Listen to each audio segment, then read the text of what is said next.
All right, let's talk about section 3 of chapter 3. And it has to do with some of the pieces or components of an ecosystem. And so, ecosystems, if you remember, are made of two things. They're made of both abiotic and biotic things or factors. And so, biotic meaning living, and abiotic meaning non-living. And so both of those things are important, and they both come into play in the interactions of how organisms live their lives. And so they are intricate. It's intricate to understand both of those two types of factors when understanding how an ecosystem functions.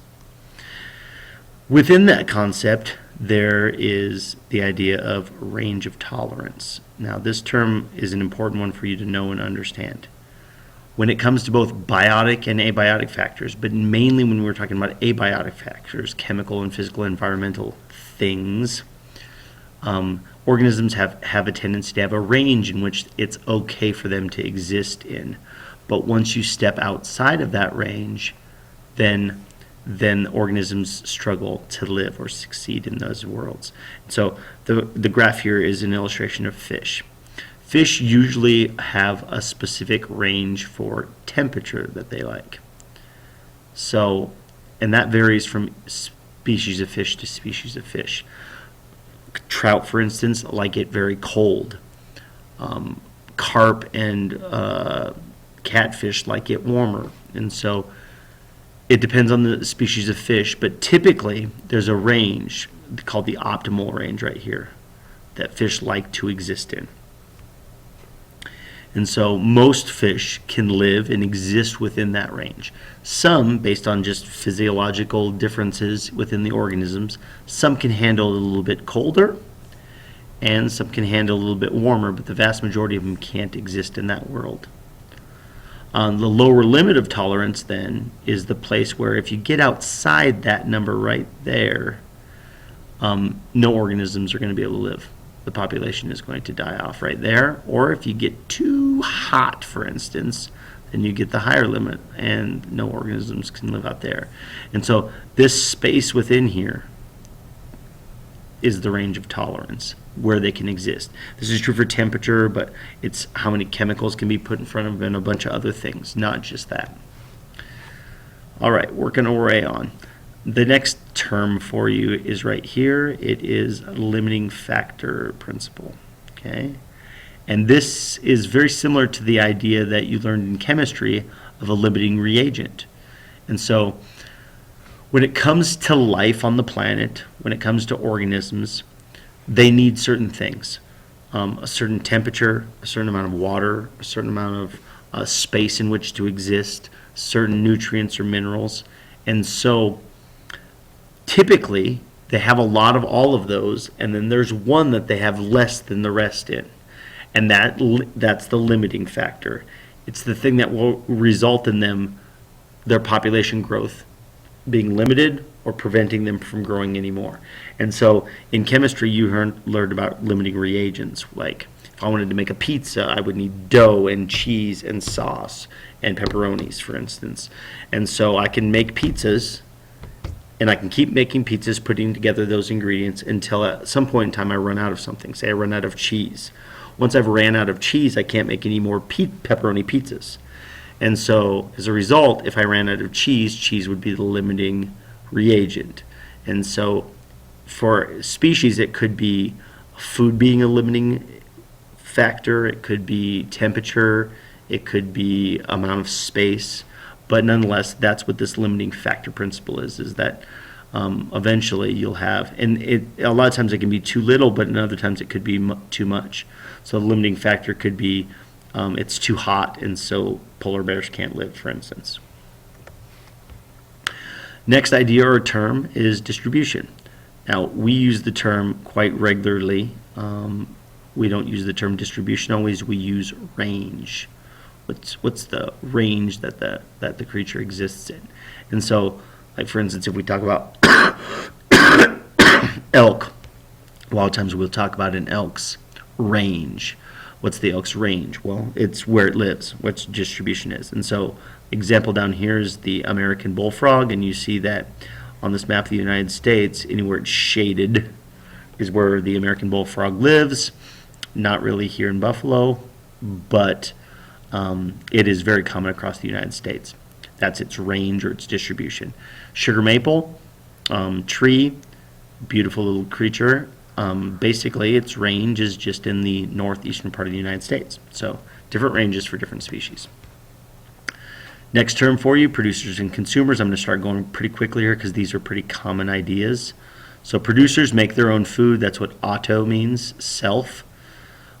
So it can produce its own food or can create food by itself, make its own, usually using sunlight and a process called photosynthesis, which you guys are well aware of. It's important that you know this equation right here in the box for photosynthesis, that we're going to take carbon dioxide, we're going to combine it with water and sunlight, and when we do that, we make sugar, which is the way we store energy, and oxygen gets released. That's an important equation. You should know it. That's the basis of photosynthesis. Now, not all chemical are not. Here's it in more detail, going into it. Again, all the principles are the same. Chlorophyll is the main substance that's used for photosynthesis.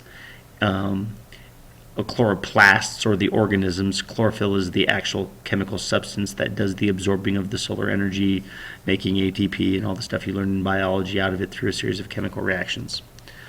There's another term, though, that we don't always get into in as much detail, but you should also be aware of it, called chemosynthesis. This is doing photosynthesis basically without sunlight. So these are heat vents at the bottom of the ocean, and so they're making, they're doing through the process as well, creating a sugar, a carbohydrate, but they don't use sunlight to do it. They are absorbing that energy by other means, and so here's an example of a chemical reaction. So not all animals on the planet use photosynthesis, some use chemosynthesis as producers, but nonetheless the principles are the same. Consumers, then, we know what a consumer is. A consumer is something that can't make its own food, also known as a heterotroph. Hetero meaning different, which means it must get its food from a different location than itself, and so it must consume other things. And so herbivores, carnivores, and omnivores all do that. You know that these guys basically eat plants, these guys eat the animals, that'll eat anything under the sun. This term, detrivore, and this term, decomposer, again, you should know the slight differences between the two. Here it is in a nutshell. These guys eat dead bodies, so we're talking about insects and scavengers and things like that. They physically break it down, so they're chewing on it, that kind of thing. Okay, a decomposer, usually a microorganism like a bacteria or a fungus, they release chemicals onto it that then tear it down and they consume it. Both of them end up consuming it, but they do it in vastly different ways. So think bigger kind of crusty, gross, insecty kind of stuff here. Think bacteria and funguses right there. And then those creatures that do that, as well as plants, don't forget plants do this process as well, is we need to use that energy that we get. How do we break down that energy and use it? So it's basically this box right here, which is the exact opposite of photosynthesis. We take the sugar, the glucose, the carbohydrate, we combine it with oxygen that we breathe in, we burn it basically in our cells, and we produce carbon dioxide, water, and we release energy. And so we do those things, reverse version of photosynthesis, and we call that aerobic respiration. So that's how we burn it. Aerobic meaning with oxygen. So we burn it in the presence of oxygen. If the oxygen isn't around, then we use anaerobic, which means without oxygen respiration. This is also known as fermentation. Fermentation comes in lots of forms. And what I mean by that is different bacteria, different organisms, different creatures, including humans, do fermentation differently. And as a result, they end up with different byproducts as a result. Some do it and make methane gas. Bacteria, for instance, do that. Ethyl alcohol. Yeasts do this. This is how they make alcoholic beverages. Some make acetic acid. Some make hydrogen sulfide, stinky, rotten, eggy, smelly stuff. That happens like in milk, for instance. Lots of different byproducts are created during fermentation. We make lactic acid in our bodies, of course, when we do it. So, flow of energy. Remember, energy is a one-way street, and so the energy comes in from the sun right here, and it goes and gets used, and it gets released as heat all the way through the process. Okay? And so energy is lost constantly. It's a one-way flow. But the material, the nutrients, the stuff we're made of, that is recycled. So the atoms that make me up made up dinosaurs. Same stuff on the planet the whole time. But the energy is constantly different, and it constantly comes in forms from the sun. The most important species on the planet, foundation species, we need to always keep in mind. And so microbes are an important piece that we sometimes leave out when we think about food chains and we think about food webs and we think about the importance of things on the planet. So microbes include bacteria, protozoa, fungi, and yeasts, and they help us live, help us stay alive, and they do that through lots of different ways. Most microbes are good. We need them around, and so the bad ones, the ones that get the bad rap, are a minority. E. coli is a good example. You have like 35 strains of E. coli in your gut. There's one bad one, E. coli H0157. It's the one that causes the problems, and they're like, ooh, E. coli scares, but it's really one that's the problem, not all of them. But in addition to that, what else are microbes involved with? In the soil and the bacteria, they change nitrogen into a form we can use it, and so they're important for that. They help produce breads and cheese and yogurt and beer and wine, just to name a few things that they do for us on the planet. And they make up 90% of all the living mass on the earth. So mull that over. That's a lot of the biomass of the planet is that stuff. In addition, they help purify water, they provide oxygen, they break down waste. They are important in your nose and in your intestines, protecting and taking care of you.